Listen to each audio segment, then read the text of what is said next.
Last video class में हमने type of cell के बारे में पढ़ा था।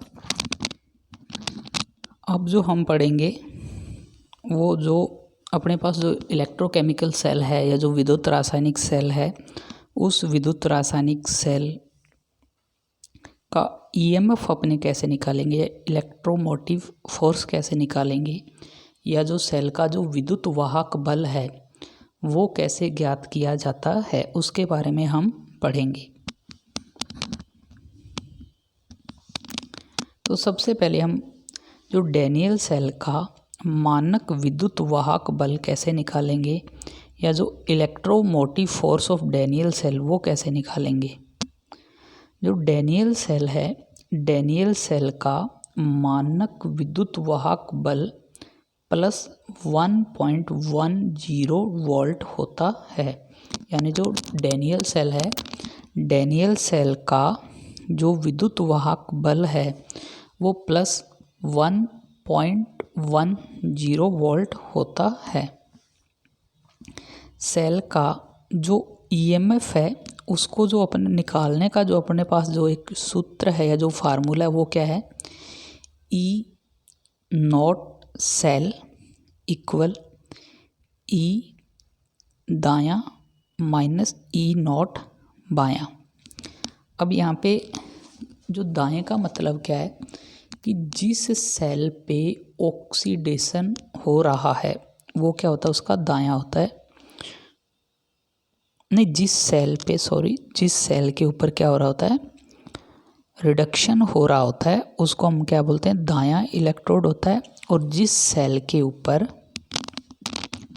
ऑक्सीकरण हो रहा होता है उस सेल को हम क्या बोलेंगे, बायां। तो अब इसका इस प्रकार से हम कैसे निकालेंगे, E naught cell equal E naught cathode minus E naught anode.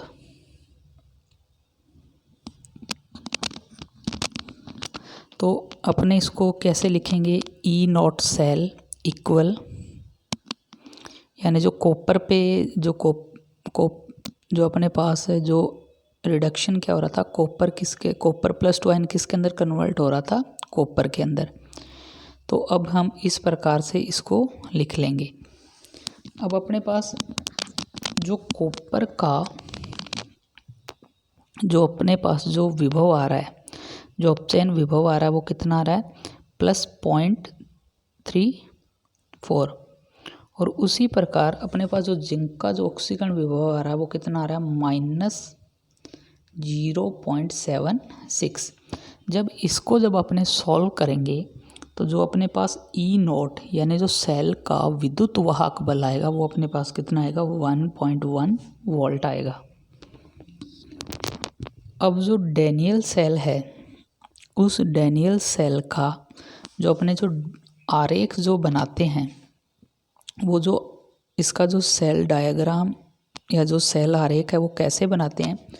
सबसे पहले हम क्या करेंगे, बाएं हाथ के इलेक्ट्रोड को लिखेंगे और उसमें हम क्या करेंगे, सबसे पहले जो सॉलिड स्टेट है उसको लिखेंगे। फिर एक तिरछी रेखा के द्वारा हम क्या लिखेंगे, जो विलयन हमने भरा है उसको लिखेंगे। और साथ में उसकी जो मोलरता है या नॉर्मलता है उसको भी हम लिखेंगे। उसके बाद हम बीच में 2 खड़ी रेखा खींचेंगे। फिर उसके बाद हम जो दायां हाथ का जो इलेक्ट्रोड है जहाँ पे क्या हो रहा है, रिडक्शन हो रहा है, उसमें लिखेंगे। इसमें क्या करेंगे, सबसे पहले हम विलयन को लिखेंगे, उसके बाद एक तिरछी रेखा, और लास्ट में जो किनारों पर जो हम लिखेंगे वो क्या लिखेंगे, हम सॉलिड स्टेट को लिखेंगे। तो अब यहाँ पे मेरे पास जो ऑक्सीडेशन हो रहा था वो किसका हो रहा था, जिंक का। तो मैंने एक जिंक सॉलिड फॉर्म में लिया था, एक तिरछी रेखा खींची, और जो जिंक की छड़ को तो उसको मैंने किस में डाल दिया था, ZnS4। और जो हमने जो विलयन लिया था उसका 1 मोलर का लिया था। फिर मैंने क्या किया, यहाँ पे 2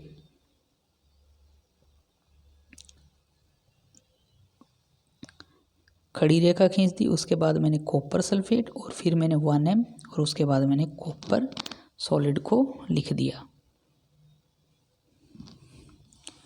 अब इसके बाद आता है इलेक्ट्रोड पोटेंशियल, या जो इलेक्ट्रोड विभव क्या है।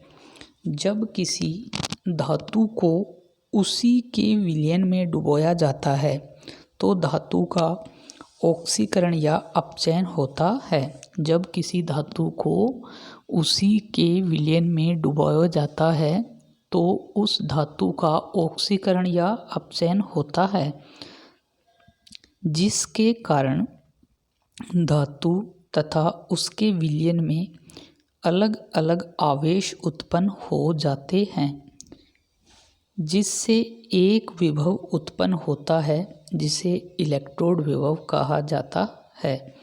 यानी जो अपने पास इलेक्ट्रोड विभव की परिभाषा क्या होगी कि जब किसी धातु को उसी के विलयन में डुबाया जाता है तो धातु का ऑक्सीकरण या अपचयन होगा, जिसके कारण धातु तथा उसके विलयन में अलग अलग आवेश उत्पन्न हो जाता है, जिससे एक विभव उत्पन्न होगा जिसे इलेक्ट्रोड विभव कहा जाता है। यानी जो धातु का जो इलेक्ट्रोड है और जो उसका जो विलयन है, इन दोनों के जो विभव का जो अंतर है उसे ही इलेक्ट्रोड पोटेंशियल कहते हैं। अब जो सबसे पहले अपने पास है ऑक्सीकरण विभव क्या है। जब धातु को उसके विलयन में डुबोने पर धातु आयन में परावर्तित होती है तो उत्पन्न विभव को ऑक्सीकरण विभव कहते हैं। जब धातु को उसके विलयन में डुबोया जाता है और उसका ऑक्सीकरण हो जाए तो जो विभव उत्पन्न होगा उसे ऑक्सीकरण विभव कहते हैं। जैसे Ag को अपने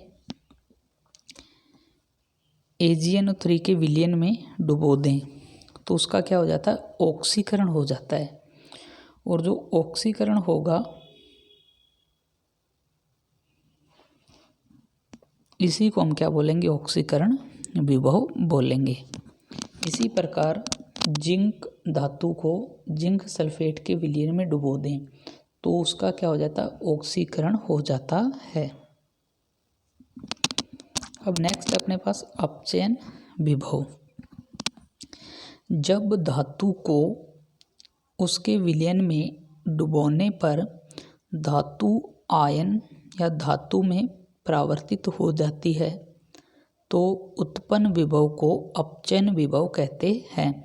यानी जब धातु को उसके विलयन में डुबा दिया जाए और धातु का अपचयन हो तो इस प्रकार से उत्पन्न विभव को अपचयन विभव कहा जाता है। यानी जब धातु को उसके विलयन में डुबोने पर धातु का अपचयन हो जाए तो उत्पन्न विभव को अपचयन विभव कहा जाता है। जैसे अपने पास Au+3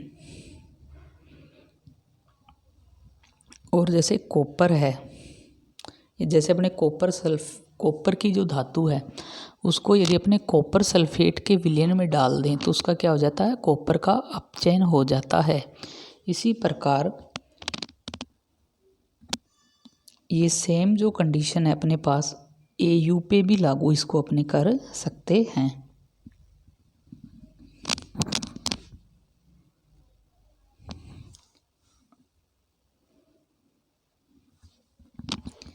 किसी एक धातु के लिए अपचयन तथा ऑक्सीकरण विभव के मान तो समान होते हैं, लेकिन ये मान धनात्मक अथवा ऋणात्मक होते हैं।